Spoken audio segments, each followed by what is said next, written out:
அஸ்ஸலாமு அலைக்கும் வரஹ்மத்துல்லாஹி வபரகாத்துஹு. தினமும் ஒரு துஆ. நாமும் நம்முடைய சந்ததிகளும் தொழுகையை நிலைநாட்டுபவர்களாக இருக்க வேண்டுமானால் அதற்கு அல்லாஹுவின் உதவி மிக மிக அவசியம். அதை அவனிடம் எப்படி கேட்பது? அவனே நமக்கு கற்றுக் கொடுக்கிறான். திருக்குரானுடைய 14வது அத்தியாயத்தின் 40வது வசனத்தில் இந்த பிரார்த்தனையை அறிந்து கொள்ளலாம்.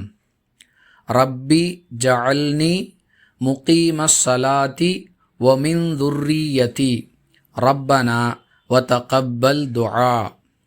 மீண்டும் ஒரு முறை பார்ப்போம். ரப்பி ஜஅல்னி முகீமஸ் ஸலாத்தி வ மின் துர்ரியதி ரப்பனா வ தகப்பல் துஆ.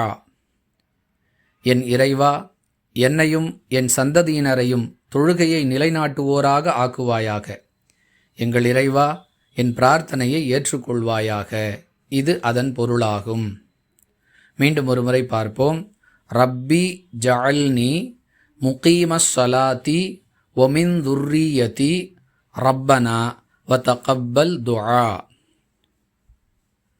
வாஹிரு தஅவானா அனில் ஹம்துலில்லாஹி ரப்பில் ஆலமீன். அஸ்ஸலாமு அலைக்கும் வரஹ்மத்துல்லாஹி வபரகாத்துஹு.